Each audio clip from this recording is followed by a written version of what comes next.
This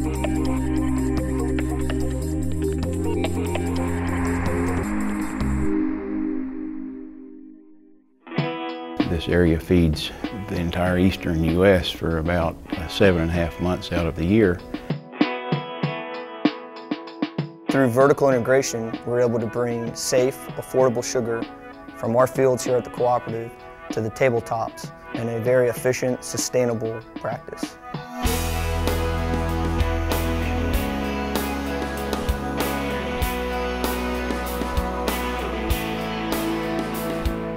We've been a green industry before green was the N-word. It goes beyond the farm. It goes to the suppliers and to the other people that are, helping agriculture to be successful. We no longer can afford to think locally, we have to think globally.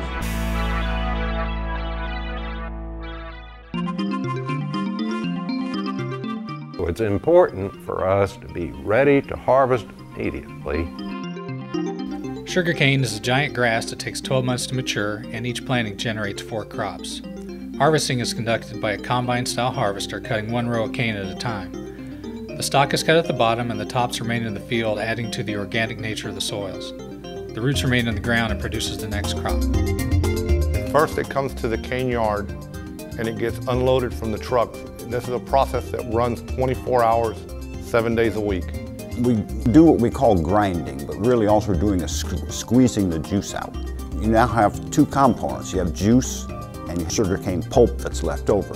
It is fuel for our boilers to make steam. It saves about 30 million gallons of oil a year. All the flue gases and all the exhausts have to go through like a water table where it cleans everything out. So what you see coming out of the stacks is basically just steam. Put it in the clarifiers and we separate the impurities from the juice. From there, we send it into the evaporators, and what we do here is pretty much fabricate crystals. We make sugar. In 1998, with Florida Crystals, we purchased our first refinery in Yonkers, New York. It allowed us to be put into the position of delivering our product from the field to the table. We've got refineries in Europe, we have refineries in Mexico and Canada, and also in the United States. So as a farmer on the growing end of it, it's really allowed us to be more secure.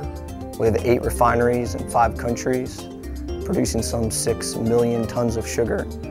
There's less uncertainty about who's going to buy our sugar if we're involved with sugar refining all across the country and now across the world. The grower has the security of his raw sugar being sold at a preferential price. He's also getting dividends from the refining company.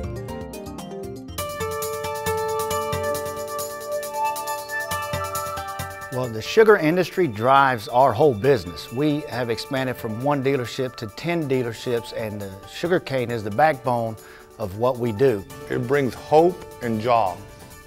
It helps people better themselves and be proud of somewhere that they can work and do something for the community and help out. I like to say that the co-op is part of the DNA of the economic structure of the community, where you have the independent farmers that are actually the owners and the growers. Put together 52 growers going down the same path together. None of us that became members of the cooperative had any experience in running a sugar mill. I came to this country in 1960. I came from Cuba.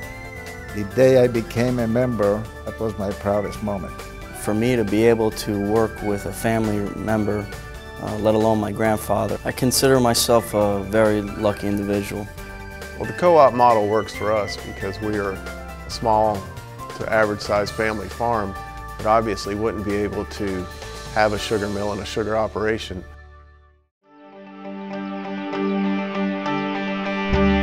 These are some of the most sophisticated farmers, very well educated, very understanding of technology and stewardship. The technology's played a big part with the GPS and auto steer. You don't waste an inch of ground. It even trickles down all the way to fuel efficiency in tractors, fertilizer applications. I can tell you how many seeds per acre I plant, inches per seed. With an iPad and laptop computers, you have all the information at your fingertips in your truck. We are applying the 11th principle of green chemistry, which means we do not generate any hazardous waste. You have to look at South Florida in the 20th century. It started the century as uninhabitable, underwater, and the people that came knew they had to control water if they were going to live here. This East Coast Protective Levee was built. It had the effect of keeping the Everglades water in the Everglades and keeping the cities dry. The muck soils that we have here are so high in organic matter that they're different from mineral soils. But when they started to farm here, they couldn't produce a good crop. We started back in 1930. That's when my grandfather, Herman Wedgeworth, came down. He discovered that we had a manganese deficiency. Without that type of research, we wouldn't be able to grow crops at all.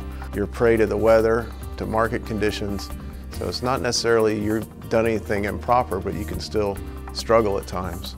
We're able to do crop rotation in a very significant way that helps us grow more food on less land and use less chemicals. Phosphorus would flow out of Lake Okeechobee, across the farm fields, into the canals and into the Everglades. Phosphorus isn't bad. I mean, it's one of the major plant nutrients. It's just that the Everglades National Park area is phosphorus limited. All farms started implementing what's called best management practices, such as strong ditch cleaning, grass ditch banks, sump holes at pump locations, land leveling, sampling your fields for fertilizer recommendations, and then applying the exact amount of fertilizer that needs to go out on that field, if any at all. Sugarcane is actually saving the Everglades because there is almost zero runoff of soil and nutrients. The farms put 3.5 gallons of water into the Everglades for every gallon they use in irrigation. So they are a big supplier of water to the Everglades and to the urban East Coast. You need the farm piece. That's the water maker for the rest of the system. Over 85% of all of the nutrient loading that was going into the Everglades and causing harm has been removed. A big portion of that has been the efforts of the farmers.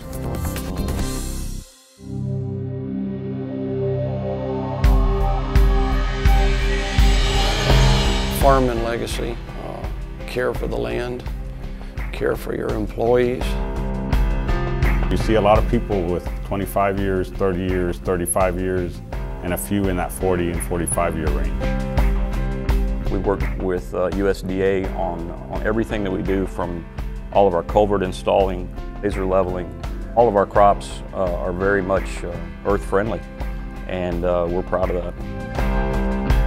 It's because of businesses like this that we are able to do the things that we would like to be able to do to help our children in all areas of the community, not only just in education. The lettuce market is so volatile, the green bean market is volatile, and you can get caught in the crossfire. Sugar is more stable. If the cane wasn't here, then a lot of the vegetables wouldn't be here either. So it's just a good, strong foundation for the community. I'm not aware of any other farm, certainly in Florida, that pays a tax per acre every year so the government can go build water quality features. If you'll look at the sign coming into town, you'll see the slogan that her soil is her fortune. Well, I truly believe that if her soil is her fortune, then the co-op is the mainstay.